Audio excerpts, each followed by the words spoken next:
বাংলাদেশের প্রায় ৫,০০০ কোটি রুপি বা ৭,০০০ কোটি টাকার ৩টি চলমান প্রকল্প স্থগিত করলো ভারত এবং ৫টি সম্ভাব্য প্রকল্পের সমীক্ষা বা জরিপ বাতিল করেছে।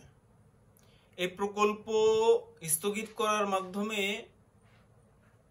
ভারত বাংলাদেশকে আসলে কি বার্তা দিল, এতে কোন পক্ষের লাভ বা কোন পক্ষের ক্ষতি হলো?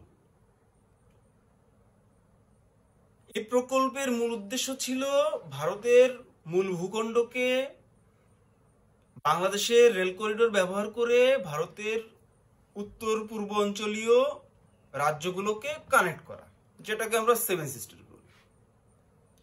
তাহলে প্রকল্প যদি সফলভাবে বাস্তবায়ন হতো তাহলে ভারত তার মূল ভূখণ্ডকে বাংলাদেশের রেল করিডোর ব্যবহার করে সেভেন সিস্টার্সকে সফলভাবে কানেক্ট করতে পারত। তাহলে এই প্রকল্প বাতিলের মাধ্যমে প্রকল্প অবশ্যই ধাক্কা খেল, এর ফলে ভারত অবশ্যই ক্ষতিগ্রস্ত হলো। কিন্তু কেন ভারত এই প্রকল্প স্থগিত করলো? এর অনেকগুলো কারণ আছে। দেখেন, এই প্রকল্পটা ছিল অসম চুক্তি এবং ভারত খুব ভালোভাবে বুঝতে পারছিল যে প্রকল্পটি খুব শীঘ্রই ডক্টর ইউনূসের সরকার কর্তৃক পুনরায় বিবেচনা করার জন্য ভারতের কাছে একটা প্রস্তাব দেওয়া হবে বা হতে পারে। যদিও ভারত এখানে বলেছে যে বর্তমান বাংলাদেশের অস্থির রাজনৈতিক পরিবেশ এবং তার দেশের শ্রমিকদের নিরাপত্তাজনিত কারণেই প্রকল্পটা স্থগিত করা হয়েছে। কারণটা মোটেও সেরকম না। কেননা এটা আমাকে বুঝতে গেলে প্রকল্পের যে চুক্তি, এই চুক্তিটা একটু আমাদের খেয়াল করতে হবে। এলওসি অনুযায়ী ভারতের চুক্তি হয়েছে বাংলাদেশের সাথে এই মর্মে যে ভারত এই প্রকল্পে অর্থায়ন করবে বা লোন নেবে। বিনিময়ে ভারত থেকে সকল এই প্রকল্প বাস্তবায়নের জন্য সকল ম্যাটেরিয়াল বা উপাদান সংগ্রহ করতে হবে বা আমদানি করতে হবে। পাশাপাশি ভারতের ঠিকাদার কোম্পানিগুলো দিয়েই এই প্রকল্প বাস্তবায়ন করতে হবে। এখানে আরো শর্ত দেওয়া হয়েছে যে ভারতের শ্রমিকরা এই প্রকল্পের বাস্তবায়নে কাজ করবে, যার পরিমাণ ৭৫ থেকে ৮৫%। শুনতে অনেকটা অবাক লাগলেও ভারতের এটাই ছিল শর্ত, যে প্রকল্প বাস্তবায়নের যত উপাদান লাগবে, ম্যাটেরিয়াল লাগবে, তার ৭৫ থেকে ৮৫% আমদানি করতে হবে ভারত থেকে, প্লাস যে লেবার বা শ্রমিক লাগবে সেই শ্রমিকের ৭৫ থেকে ৮৫% ভারত থেকে আসবে। দেখুন, লোন আমি নিছি, প্রকল্প আমি বাস্তবায়ন করব। সেখানে ভারত বলতেছে যে আমি যেহেতু লোন দিচ্ছি, তুমি আমার দেশ থেকে আমদানি করবা কাঁচামাল এবং আমার দেশের শ্রমিকরা তোমার দেশে যে এই প্রকল্প বাস্তবায়নের জন্য কাজ করবে।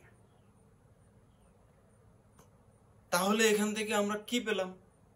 এখান থেকে আমরা শুভঙ্করের ফাঁকি বা বানরের রুটি ভাগের মতো একটি অংশ পেলাম। সেই অংশটি হচ্ছে একটা ঋণের বোঝা এবং প্রতি বছর সেই ঋণের জন্য সুদ পরিশোধ করা। এই হচ্ছে আমাদের প্রাপ্তি।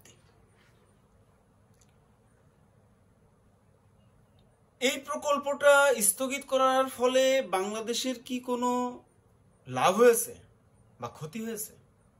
ক্ষতি যা হওয়ার অনেক আগে হয়ে গেছে। এখন যেটা হলো, স্থগিত করার মাধ্যমে বাংলাদেশ বেঁচে গেছে। কেন বেঁচে গেছে?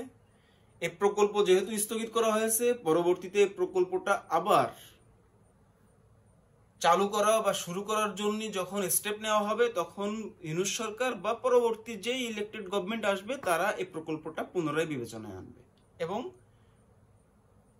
পুনরায় পর্যালোচনা করে সিদ্ধান্ত নেবে, যেখানে বাংলাদেশ এবং ভারতের উভয়ের স্বার্থ রক্ষা করা হবে, যেটা এর আগে করা হয়নি। প্রকল্পের ভবিষ্যৎ শর্তগুলো যদি বাংলাদেশের পক্ষ থেকে এমন করা হয় যে এই প্রকল্প বাস্তবায়ন হলে এখান থেকে ভারতের রেল যদি ঢোকে এবং বাংলাদেশের করিডোর ব্যবহার করে ভারত যদি তার মালামাল সেভেন সিস্টার্সে নিয়ে যায়, তাহলে পার ট্রেনে পার কিলোতে একটা পেমেন্ট বাংলাদেশকে পে করতে হবে। অপরদিকে এই ট্রেনের ভিতরে যে মালামাল থাকবে তার ওজন অনুসারে, অর্থাৎ পার কেজিতে একটা পেমেন্ট বাংলাদেশকে পে করতে হবে, এবং সেটা ডলারে, টাকায় না বা রুপিতে না। তাহলে যেটা হবে, দেখুন এই প্রকল্প অলরেডি প্রায় দৃশ্যমান, অধিকাংশ কাজ সম্পন্ন হয়ে গেছে। যতটুকু বাকি আছে এই কাজটাও সমতার মাধ্যমে সম্পূর্ণ করা যেতে পারে। প্লাস এই প্রকল্প থেকে যে অর্থ উপার্জন হবে সেই অর্থ দিয়ে আমরা ভারতের যে ঋণ, সেই ঋণটা পরিশোধ করতে পারবো, এবং একটা সময় দেখা যাবে যে এই ঋণ শোধ করার পরে এই প্রকল্পটা বাংলাদেশের স্থায়ী সম্পদ আকারে রূপান্তর হবে, যেটা পরবর্তীতে বাংলাদেশের জনগণও ব্যবহার করতে পারে, এবং চাইলে ভারতও এটা সুবিধা নিতে পারে, কিন্তু শর্ত সাপেক্ষে, এবং এখানে অবশ্যই বাংলাদেশের স্বার্থ সংরক্ষণ করে। তারপরে সবাই ভালো থাকবেন। আল্লাহ হাফেজ।